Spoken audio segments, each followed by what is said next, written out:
하나님의 말씀은 디모데전서 1장 12절부터 보겠습니다. 말씀 다 같이 읽겠습니다. 시작. 나를 능하게 하신 그리스도 예수 우리 주께 내가 감사함은 나를 충성되이 여겨 내게 직분을 맡기심이니 내가 전에는 비방자요 박해자요 폭행자였으나 도리어 긍휼을 입은 것은 내가 믿지 아니할 때에 알지 못하고 행하였음이라. 우리 주의 은혜가 그리스도 예수 안에 있는 믿음과 사랑과 함께 넘치도록 풍성하였도다. 미쁘다 모든 사람이 받을 만한 이 말이여 그리스도 예수께서 죄인을 구원하시려고 세상에 임하셨다 하였도다. 죄인 중에 내가 괴순이라. 그러나 내가 긍휼을 입은 까닭은 예수 그리스도께서 내게 먼저 일체 오래 참으심을 보이사 후에 주를 믿는 영생 얻어 자들에게 본이 되게 하려 하심이라. 영원하신 왕 곧 썩지 아니하고 보이지 아니하고 홀로 하나이신 하나님께 영광과 존귀가 영원하도록 있을지어다. 아멘. 아들 디모데야, 내가 내게 이 교훈으로서 명하노니 전에 너를 지도한 예언을 따라 그것으로 선한 싸움을 싸우며 믿음과 착한 양심을 가지라. 어떤 이들은 이 양심을 버렸고 그 믿음에 관하여는 파선하였느니라. 아멘.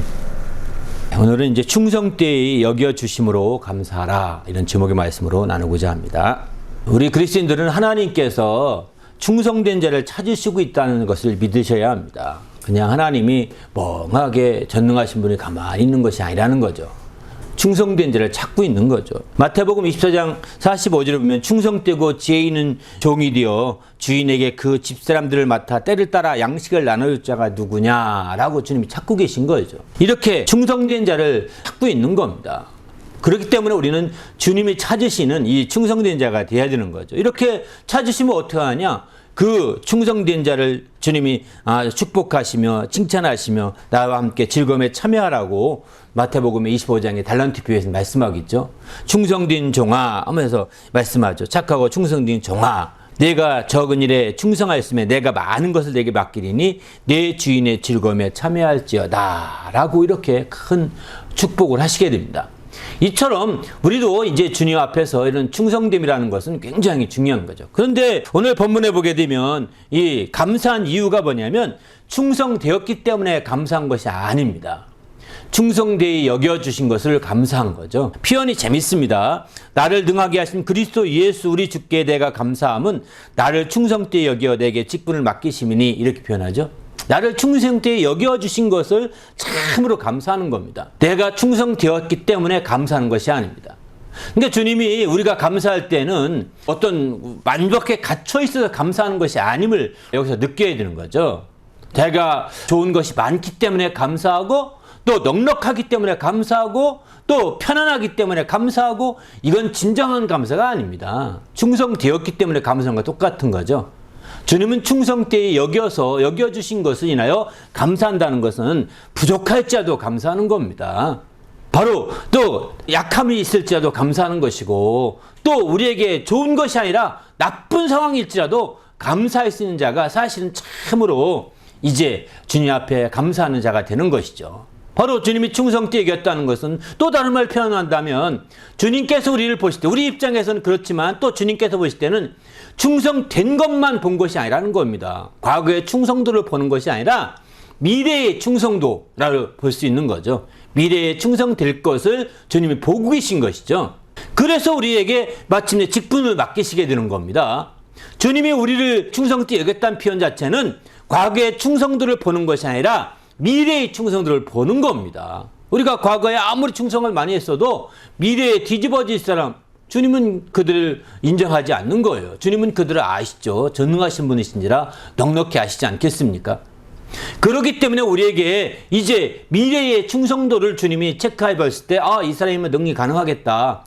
이 사람의 잠재 능력과 이 사람의 모든 게 능력이 가능하겠다. 이것을 우리는 볼 수 있는 지혜가 필요한 거죠. 과거에 어떻게 한 것만 아니라 미래만 본다면, 그래서 주님께서는 두 가지를 다 보신다고 보셔야 됩니다. 주님은 열매를 통해 나무를 알라, 그렇게 말합니다. 좋은 나무인 열매를 통해서. 반면에 열매는 보지 않습니다. 외모를 취하라면 취하지만 이제 나는 중심을 보고 보신다고 주님 이렇게 말씀하고 있죠. 중심을 보신다는 겁니다.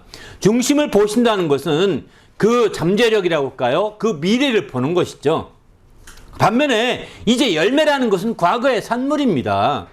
지난 과거의 산물입니다. 주님은 이 두 가지를 잘 조화 있게 보시는 거죠. 과거의 충성도만이 아니라, 그래서 여기 오늘 우리가 충성 때 여겼다 표현 자체는 과거에 충성된 것만 보지 아니하시고 이제 미래에 충성될 것을 함께 보고 계신 주님이신 거죠. 그런 주님께서 우리에게 마침내 이렇게 이제 충성 때 여기셔서 이제 우리에게 직분을 주셨다는 거예요. 그러니까 과거 미래의 충성도, 미래의 충성됨을 보았다. 그것을 주님은 알 수 있는 것이 뭐냐면 직분을 통해 알 수 있는 거죠.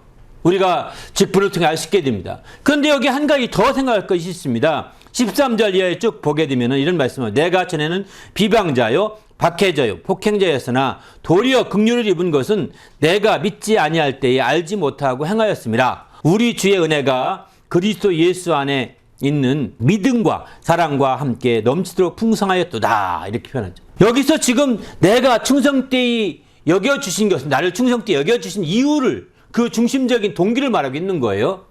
우리에게 조금 전에 전 표현하기를 우리를 충성되이 여길 때 여긴 미래의 충성도를 바라본 것은 우리의 잠재력이라 우리의 능력을 바라본 것이 아니냐 이렇게 말씀드렸는데 그것만이 아닙니다. 그것보다 더 우선되는 하나님의 동기가 있는데 그건 뭐냐면 긍휼입니다. 긍휼이에요. 바로 우리에게 있어서 어떤 잘될 것, 우리에게 있어서 능력, 우리에게 있어서 잠재력 이런 것들을 하나님이 보시고 충성되이 여길 수도 있습니다. 그런데 더 큰 것은 그분이 긍휼을 베풀어 주신 거라는 것이죠. 내가 긍휼을 입어서 이렇게 충성되이 여김을 받았다는 것입니다. 오늘 본문은. 주님의 긍휼은 바로 우리에게 어떤 잠재력이나 우리에게 어떤 좋은 점이나 우리에게 또 어떤 강점이나 이런 것부터 우선시된 거예요. 그래서 마침내 우리를 충성되이 한 거죠. 여기 밑에 또 그런 말씀도 하죠. 16절도 보게 되면 내가 긍휼을 입은 까닭 이렇게 말하지 않습니까? 바로 이렇게 긍휼을 입은 까닭이 있다는 거예요. 긍휼을 입은 이유는 뭐냐? 예수 그리스도께서 내게 먼저 일체 오래 참으심을 보이사, 여기 일체 오래 참으심 보이셨다는 것은 긍휼을 베푸시는 방법이거든요. 주님의 긍휼을 베푸시는 방법으로서 바로 이렇게 일체 오래 참으신 가운데 긍휼을 베푸셨다는 거예요. 주님의 일체 오래 참으시지 않았다면 긍휼을 베푸시다가 거두셨을 것입니다. 불쌍히 여기시다가 거두셨을 것입니다. 그러면 우리는 그냥 완전히 버림당하는 것이죠. 그런데 일체 오래 참으심을 보여주셔서 우리의 긍휼을 입게 해주셨다는 거죠. 그렇게 한 것은 후에 주를 믿어 영생 얻는 자들에게 본이 되게 하려 하심이라 이렇게 말씀합니다.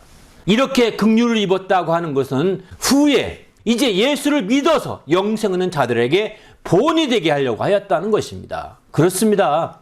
바로 우리가 지금 충성되었다고 할 때 내 자신에게 큰 요소가 있는 것이 아니라 주님의 긍휼하심의 동기가 있는 거죠. 내 자신에게 어떤 큰 요인이 있는 것이 아니라 주님의 긍휼하고는 큰 요인이 있는 거죠. 그 긍휼 때문에 우리를 긍휼히 여겨주셔서 오래 참으시고 그렇게 해서 마침내 이제 우리를 충성되이 여기시고 그리고 나서 그들에게 주신 것은 직분이었습니다.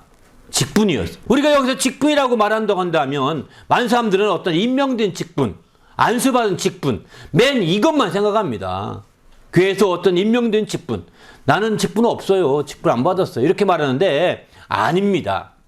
임명된 직분은 특히 적은 부분만 임명된 거예요. 적은 사람만 임명된 거예요.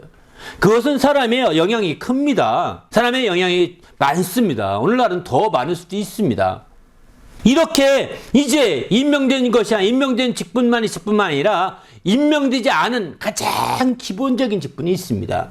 임명되지 않은 가장 근본적인 직분이 있습니다. 그건 뭐냐면 화목케 하는 직분인 거죠. 바로 고린도 후서에 이런 말씀하죠. 5장 18절에 보게 되면은 이런 말씀을 합니다. 화목케 하는 직책을 주셨다. 하나님이 아들을 통하여 우리를 화목케 하시고 화목하게 하는 직책을 주셨어요. 18절에 이렇게 말합니다. 그리고 그 직책을 통해서 화목케 하는 말씀을 우리에게 부탁하셨다고 19절은 이렇게 말씀하고 있습니다. 화목케 하는 말씀을 부탁하셨다는 것입니다. 이처럼 이제 화목케 하는 직분이 임명되지 않은 직분입니다. 이것은 직분 중에서 가장 근본적인 직분입니다. 이 직분을 감당하는 자들이 있을 때 그들을 세워서 또 교회에서 직분을 임명하기도 하고 또 이 모양 저 모양으로 직분을 세우기도 하게 되죠. 그래서 모든 직분은 어떤 유형의 직분이든 청소하는 직분이라 하더라도 화평케 하는 직책을 행하면서 그 일을 해야 합니다.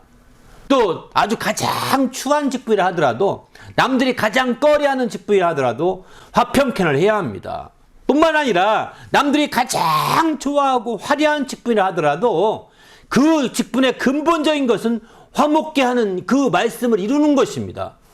그런데 직분을 가지고 화목케 하기보다는 서로가 싸우고 화목케 하기보다는 서로가 갈등을 일으키고 화목케 하기보다는 서로가 충돌하게 하는 이런 사람이 얼마나 많은지 모릅니다.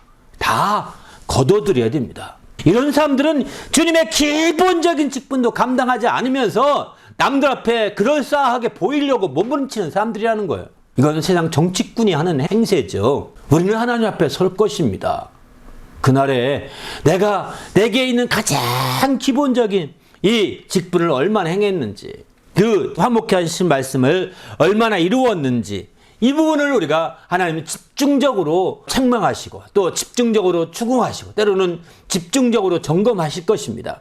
그래서 우리가 어떤 직분을 가졌던 작은 직분, 교회에 와서 심지어는 작은 거 하나 돕는 직분을 하더라도 설거지하는 직분 한 번만 했다 하더라도 설거지하면서 화목케 하는 일을 하는 겁니다. 그 화목케 하는 말씀을 하고 화목케 하는 얘기가 전해지고 먼저 화평케 하고 또 화목케 하는 말씀을 이루어야 되는 것이 우리가 해야 될 가장 기본적인 직분이라는 겁니다. 바로 이런 직분을 아는 자들, 이런 직분을 수행하는 자들은 주님이 그를 지켜보시는 거죠. 아, 저가 바로 충성된 자구나. 저가 바로 충성된 자다. 그래서 그를 충성되게 여겨서 더 놀라운 또 이제 더 많은 것을 맡기신다고 한 것처럼 맡겨주시는 거죠. 더구나 우리가 이렇게 되기 때문에 우리가 맡은 직분을 통해서 철저하게 해야 합니다. 그래서 성경은 맡은 자에게 구할 것은 충성이라고 했습니다. 바로 우리가 하나님 일꾼으로서 직분을 맡은 자들은 이제 주님이 충성을 해야 되는 거죠. 충성하는 것. 왜 충성해야 될까요? 하나님의 비밀을 맡았기 때문이라고 성경은 이렇게 말하고 있습니다. 비밀을 맡았다는 것입니다. 직분을 통해서. 우리가 그냥 직분으로 어떤 일하는 게 중요한 것이 아닙니다. 비밀을 맡은 자라는 거예요. 그 비밀은 뭐냐? 예수 그리스도가 비밀이라고 성경은 이렇게 골로새 1장에서 27절이나 이런 말씀들 그렇게 말하고 있습니다. 바로 이제 예수 그리스도가 비밀이라는 겁니다. 비밀을 맡았기 때문에 이 비밀을 맡은 직분자들이 충성하는데 충성하는 길은 두 가지입니다. 한 가지는 그 비밀을 전하는 거죠. 또 한 가지는 비밀을 지키는 것입니다. 새나가지 않도록 지키는 것입니다. 바로 이제 전하는 것은 아군에게 전하는 것입니다. 아군에게는 비밀이 알려져서 아군이 똘똘 뭉쳐야 되지 않겠습니까? 반면에 적군에게는 비밀이 새나가지 않도록 막는 것이죠. 지키는 것이죠. 이게 충성하는 길입니다. 그런데 말이죠. 여기서 아군과 적군이라고 제가 표현했는데 모든 사람은 우리의 아군입니다. 모든 사람은 우리의 아군입니다. 그런데 영적인 대적은 우리의 적이죠. 바로 마귀와 그와 함께하는 영적인 대적이 우리의 적인 겁니다. 그리고 그의 앞잡이들, 그의 앞에 서서 우리를 아주 핍박하며 앞에 적과 같이 적편에 선 거죠. 우리는 그들도 적으로 원수 같지는 않지만 우리는 때로는 그들의 아무리 복음을 전해도 그들은 소용이 없습니다. 오히려 그래서 그런 자들을 대할 때는 비유로 말하게 됩니다. 노골적으로 비밀을 전하지 않고 비유로 말하게 됩니다. 그래서 비유로 말해서 그들이 알아듣는지 안 알아듣고 모르는지 모르게 하는 거죠. 비유로 암호를 설정하지 않습니까? 암호! 그러면 독수리 이러잖아요. 독수리가 무슨 암호입니까? 비유잖아요. 이렇게 실제적으로 비유로 하듯이 우리가 그 모든 것을 비유로, 적군에게는 비유로. 그래서 적군이 오게 되면 알기 위해서 암호가 뭐야? 이렇게 말합니다. 암호가 뭐냐?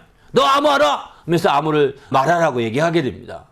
그렇게 하듯이 이제 우리는 주님 안에서 외부 적들에게는 정말 비밀을 지켜야 되지만 내부에 있는 아군들끼리는 정말 모든 사람에게는 이거 전해야 되는 거죠. 예수 그리스도가 하나님의 비밀이라는 사실을 계속 증거하고 전하는 겁니다. 그러다가 그들이 적군편에서 스파이 같이 활동한다 그럴 때 우리는 그들에게 비유로 말하게 됩니다. 왜? 그들은 말해봤자 알아듣지 못하기 때문이죠. 이렇게 해서 어쨌든 화평케 하신 말씀을 온전히 수행하는 것, 이게 바로 이제 충성이라고 할 수 있는 거죠.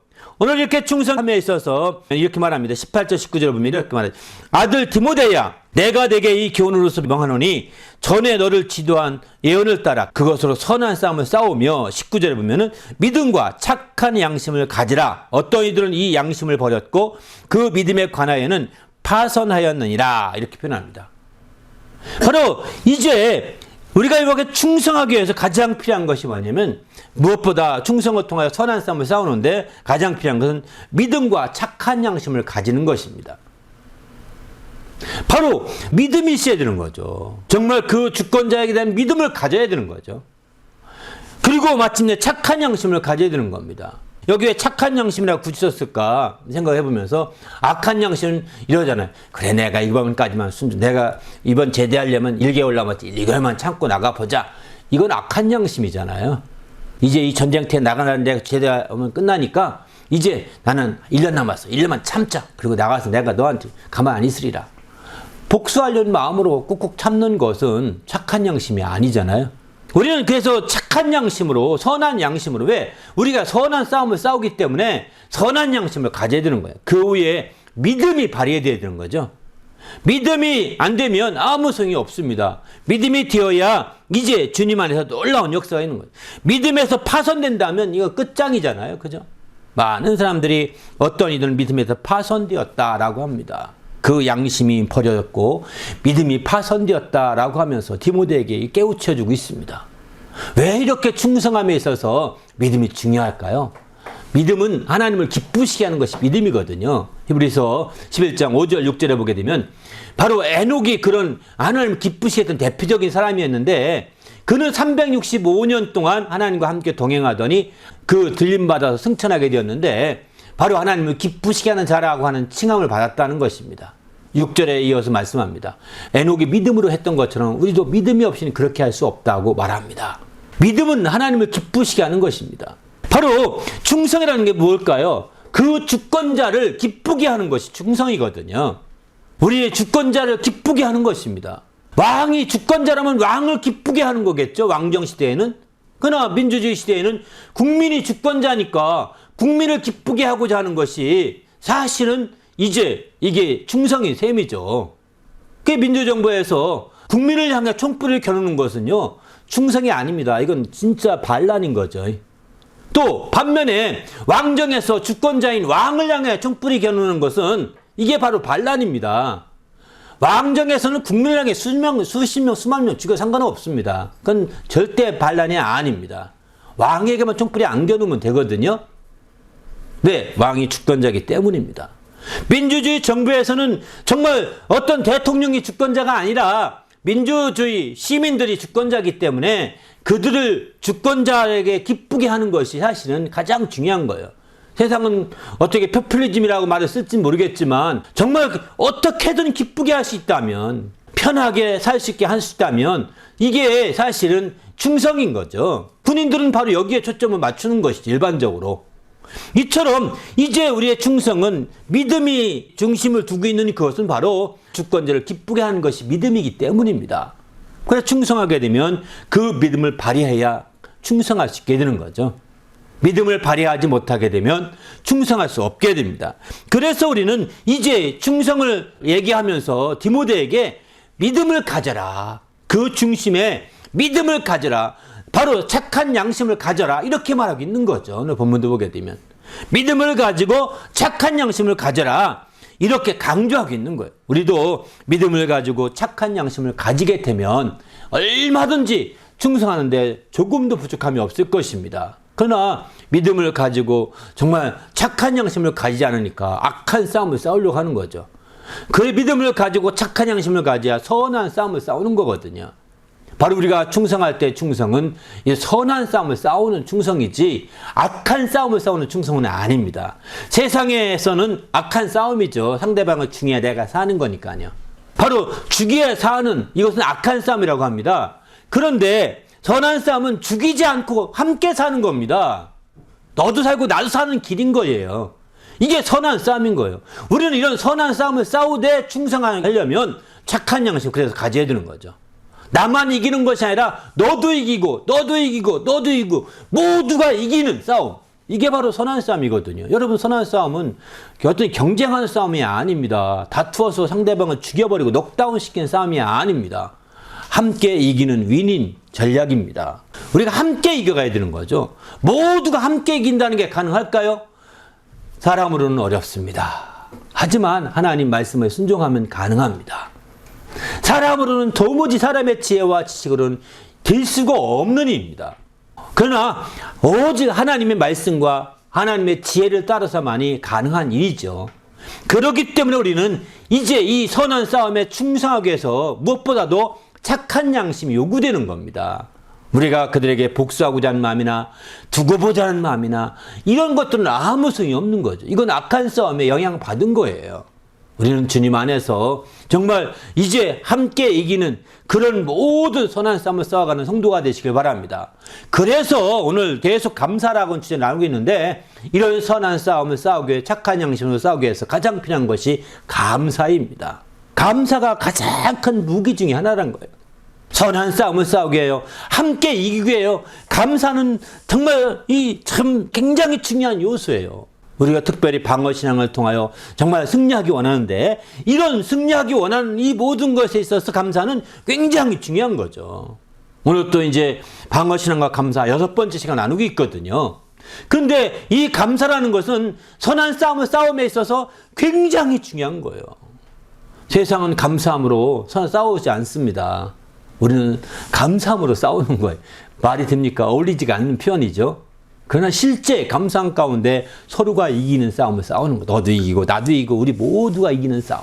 그런 싸움을 하려면 감사하는 자가 돼야 되는 거죠. 우리 모두가 이렇게 감사함으로 말미암아 정말 이런 선한 싸움에서 승리하는 성도가 되시기를 예수님의 이름으로 축원합니다. 특별히 이제 선한 싸움을 싸우면서 충성하여 이기되, 이제 내가 충성됨을 인하여 나에게 직분 준 것이 아니라 충성될 것을 바라보고 직분을 주신 거잖아요. 이것은 바로 주님이 우리를 긍휼히 여긴 까닭이거든요. 긍휼히 여겨 주셔서 이렇게 베풀어 주신 그 모든 것들 더욱더 감사한다면, 우리가 눈으로 보이는 것 가운데 감사할 것이 부족하다면 그것으로라도 감사할 수 있어야 되는 거죠. 그것으로라도 감사할 때 하나님을 기쁘시게 하는 그런 성도가 되는 거죠. 우리 모두도 주님 안에서 철저히 정말 이렇게 감사함으로 말미암아 승리하는 성도가 되시기를 예수님의 이름으로 축원합니다. 할렐루야. 오늘 본문은 그래서 철저하게 강조하는 것은 이제 주님의 충성되게 여겨주심을 감사하자는 것입니다. 그래서 직분까지 주셔서 이제 이렇게 크게 주의 뜻대로 살 수 있음을 감사하는 것이죠. 바로 전에는 박해자였고, 전에는 비방자였고, 전에는 폭행자였으나 이제 주님이 그 긍휼을 베풀어 주셔서 이렇게 정말 주님이 직분까지 주시고 이렇게 마침내 믿음의 선한 싸움을 싸우게 됐으니 얼마나 감사하냐. 이제 주님을 실망시키지 않는 자가 되어야 되는 거죠. 그렇게 충성되게 여기신 주님을 실망시키지 아니하고 오히려 주님을 기쁘시게 하기 위해서 이런 믿음이 필요한 것입니다. 주님의 믿음을 통하여 하나님을 기쁘시게 하는, 우리를 충성되게 여겨주신 주님을 기쁘시게 하는 성도가 되시기를 예수님의 이름으로 축원합니다. 할렐루야. 아무튼 오늘 본문은 이제 이렇게 충성되게 여겨주심을 감사하라는 것입니다. 그런데 이렇게 충성하기 위해서 우리가 깊게 주의 뜻대로 충성하기 위해서 필요한 것이 있습니다. 그것은 뭐냐면 14절 15절에 이런 말씀을 합니다. 14절에 보면 우리 지혜의 은혜가 그리스도 예수 안에 있는 믿음과 사랑과 함께 넘치도록 풍성하였도다, 이렇게 표현합니다. 15절에 보면 미쁘다 모든 사람이 받을 만한 이 말이여 그리스도 예수께서 죄인을 구원하시려고 세상에 임하셨다 하였도다, 죄인 중에 내가 괴수니라, 이렇게 표현하죠. 그렇습니다. 바로 우리가 주님 앞에 온전히 충성하게 꼭 필요한 것은 뭐냐? 주님의 은혜를 깊이 알아야 되겠다는 것입니다. 다른 말로 표현한다면 우리가 충성하기 위해서 우리 자신이 지금 내가 어떻게, 내 정체성이 무엇인지를 바로 알아야 되는 거죠. 나의 나된 것은 은혜로 된 것이거든요. 그 은혜가 풍성함을 알면 알수록 더 주 앞에 영광을 드리는 자가 되고 충성할 수 있는 자가 되는 거죠. 여러분, 우리가 주권자에게 충성하는 것이, 그 기쁘시게 하는 게 충성을 하겠습니다. 그러면 주권자로부터 얻은 은혜가 크면 클수록 그분을 더 기쁘시게 하고 그분의 빚을 갚는 양이라도 충성하게 되지 않겠습니까? 이렇게 되게 마련이거든요. 이처럼 이제 우리 주님의 은혜를 깊이 알아야 되는 거죠. 바로 우리가 충성하기 위해서 믿음이 필요하지만 그 믿음이 더 풍성하기 위해서는 이제 성장하기 위해서는 은혜를 깊이 알아야 되겠다는 것입니다. 은혜를 모르면 정말 주 앞에 온전히 충성하는 데 한계가 있게 됩니다. 그래서 오늘 본문 16절 15절은 내가 죄인 중에 내가 괴순이라 이렇게 말합니다. 우리가 아다시피 디모데전서는 바울사도가 말년에 기록한 서신서거든요. 초기 서신서가 아닙니다. 말년에 쓴 서신서죠. 그런데 말년에 쓴 서신서인데 지금 바울이 무슨 죄를 많이 졌다. 물론 앞에 나는 비방자요, 나는 박해자요, 나는 폭행자였다. 예수 믿기 전에 그는 그런 일을 했었죠. 그렇지만 이제 예수 믿고 나서 그가 얼마나 많은 죄를 졌길래 죄인 중에 괴수라고 이렇게 말을 했겠습니까? 이것은 그저 겸손해서 한 말이 아닙니다. 겸손해서 한 말이 아니라 사실은 자기 자신의 죄를 그만큼 깊이 깨닫고 있고, 다시 말해서 자기 자신의 죄를 깊이 깨닫고 있다는 것은 그만큼 은혜를 많이 받고 있음을 입증하는 것입니다. 여러분, 우리가 죄인의 괴수라고 말할 수 있을까요? 없다면 당신은 그만큼 은혜를 깊이 받고 있지 못한 겁니다. 당신이 고백하실 만큼 은혜 받고 있는 겁니다. 여러분, 얼마나 죄인이라고 생각하십니까? 1부터 100이라고 취급할 때 얼마큼 취급할 수 있을까요? 당신이 나는 10%는 그래도 죄인이죠. 0.5%는 죄인. 0.5%를 은혜 받고 있는 거예요. 10%는 죄인이죠. 죄인을 부정할 수 없거든요. 10% 은혜 받고 있는 겁니다. 바울사도는 나는 100% 죄인입니다 라는 뜻입니다. 이게 나는 정말 어느 거 하나 죄에서 벗어날 수 없고 다 죄의 꼬투머리가 다 잡혀있더라는 겁니다. 그것을 그는 깨닫게 되면서 내가 은혜 받은 게 보통 은혜가 아니고 엄청난 은혜를 받은 거구나라는 그는 깨닫게 되면서 이제 더 주님 앞에 충성할 수 있게 되었던 거죠. 마찬가지입니다. 오늘날 우리도 하나님 앞에 충성하기 위해서 가장 필요한 것은 자신이 주권자로부터 어떤 은혜를 받았느냐, 얼마큼 은혜를 받았느냐, 얼마나 많이 은혜를 받았느냐, 사실 그것만큼 충성하게 되는 거예요. 사실 그것만큼 헌신하고 그것만큼 주님 앞에 드려지게 되는 거죠. 우리 모두가 이제 주의 은혜가 믿음과 사랑과 함께 넘치도록 풍성하시길 바랍니다. 할렐루야. 주의 은혜가 풍성하게, 아주 넘치도록 풍성하게 되어서 내가 정말 죄인 중에 괴수였구나. 정말 그런데 내가 이런 사람이 이렇게 은혜를 주셔서 이렇게 주의 뜻을 이룰 수 있도록 해주셨구나 라고 하는 것을 깊이 깨닫고 안다면 아마 당신은 충성하지 말래도 충성하게 될 것입니다. 이런 자가 있는데 왜 그 방어신앙이 성공하지 않겠습니까? 그런 자들은 넉넉히 어떤 방어 전선에서 능히 승리할 수 있게 되는 거죠. 그리고 마침내 하나님 배에 영광 돌리는 그런 성도가 될 수 있는 거예요. 우리 모두도 이렇게 우리를 충성되이 여겨주심을 인하여 감사하는 성도가 되시길 바랍니다. 충성되이 여겨주신 것이 정말 여겨주셨다는 증거를 갖고 계셔야 합니다. 그건 뭐냐? 내가 직분자라는 사실을 깊이 깨달으셔야 되는 거예요. 나는 직분자다. 나는 교회에서 직분자로 임명되지 않았지만 내가 와서 그 일을 하면 돼. 일주일 내내 여러분 교회 와서 무슨 일을 임명받지 않았지만 여러분 쓰레기 하나 줍는 거 내가 계속 공통적으로 그 일을 한다면 당신은 그 직분자가 된 거거든요. 낙엽 하나를 계속 주셨습니다. 일주일 내내. 낙엽 하나 주는 사람도 그게 그 직분자가 된 거예요. 그렇게 해서 자신이 그렇게 내가 하고 있으면 내가 이 직분을 하고 있네. 당신은 하나님이 충성되이 여겨주셨다는 것을 입증하고 있는 거예요. 바로 하나님이 충성되이 여겨주셨다는 사실을 입증하고 있는 겁니다. 이렇게 입증해 보십시오. 꾸준하게 하나님이 당신을 더 놀랍도록 더 많은 것들을 맡겨주실 것입니다. 그리고 마침 하나님이 당신을 더 높이 들으셔서 이제 정말 귀하게 내 즐거움에 참여할지로다 라고 이렇게 축복하실 겁니다. 할렐루야. 우리 모두도 주님 안에서 작은 것부터 큰 것까지 정말 철저히 이제 이렇게 충성되이 여겨주심을 감사하고 그 충성되이 여겨주신 증거로서 우리가 직분을 잘 충성하여서 감당함으로 말미암아 하나님을 기쁘시게 하는 성도가 되시기를 예수님의 이름으로 축원합니다. 오늘 말씀 생각하며 기도할 때 하나님, 내가 철저히 이렇게 작은 것부터 어떤 큰 것까지 어떤 것이라도 그 직분을 통하여 충성하게 하시고 꾸준하게 하시고 성실하게 하시고 주의 뜻을 이루는 자가 되게 하시되 이제 그의 직분을 통하여 하나님을 기쁘시게 하고, 이렇게 기쁘시게 하려면 화목케 하는 말씀을 이루어야 되거든요. 화평케 하는 자가 되고 화목케 하는 말씀을 이름으로 하나님을 참으로 기쁘시게 하는 그런 자, 충성된 자가 될 수 있도록 축복해 달라고 간절히 합심하여 기도하겠습니다.